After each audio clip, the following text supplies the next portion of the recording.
پاکستانیوں یہ ایک لڑکا ہے نام ولی اللہ ہے جس کا تعلق افغانستان سے ہے ڈنکی لگا کر فرانس چلا گیا ہے۔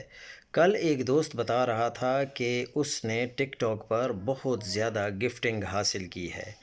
میں نے پوچھا کہ کیسے، تو کہنے لگا کہ لوگ آن لائن پیسے بھیجتے ہیں، جو زیادہ گفٹس لیتا ہے وہ میچ جیت جاتا ہے، پھول شیئر اور نہ جانے کیا کیا ورچوئل گفٹس ہیں جو اصل پیسوں سے خرید کر بھیجے جاتے ہیں۔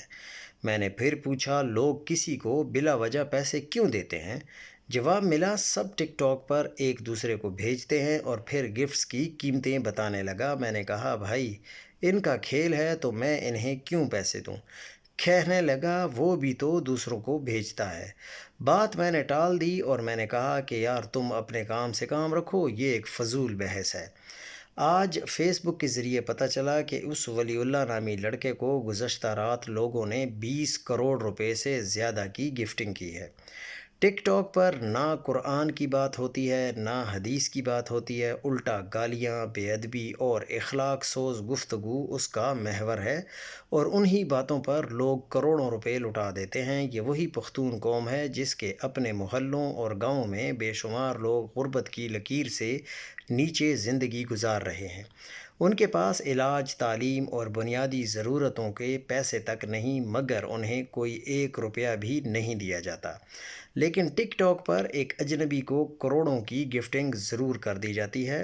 ہم عرصہ دراز سے غزہ کے مظلوم اور مظلوم محصور مسلمانوں کے لیے مہم چلا رہے ہیں، ثبوت دکھاتے ہیں، حقیقت سمجھاتے ہیں، وہ لوگ ہماری طرف دیکھ رہے ہیں، ہماری مدد کے منتظر ہیں، مگر ہمارے پاس دینے کے لیے کچھ ہے نہیں۔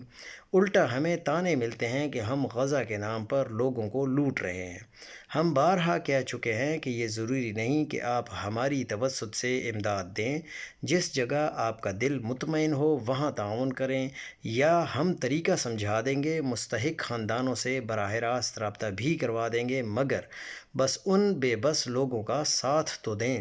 وہ لوگ ایک طرف بھوک اور پیاس سے لڑ رہے ہیں، دوسری طرف بے گھری، ٹھنڈ، بارش اور بیماریوں سے۔ خیمے بھی سب کو میسر نہیں، بعض کھلے آسمان تلے زندگی گزار رہے ہیں، مگر امت کی ترجیحات کہیں اور جا رہی ہیں۔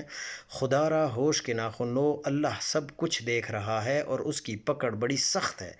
آخر میں بس اتنی گزارش ہے کہ وقت، مال اور محبت وہی قیمتیں ہیں جو صحیح جگہ خرچ ہوں۔ چند لمحوں کی بے مقصد تفریح پر دولت بہانے سے نہ دنیا سنورتی ہے نہ آخرت، مگر ایک بھوکے کو کھانا کھلانے، ایک بے گھر کو سہارا دینے اور ایک مظلوم کی مدد کرنے سے دونوں سنور سکتی ہیں۔ اللہ ہمیں صحیح ترجیحات کی توفیق دے، وہ دل دے جو محسوس کرے، وہ آنکھ دے جو حقائق دیکھے، اور وہ ہاتھ دے جو مظلوموں کا سہارا بنے۔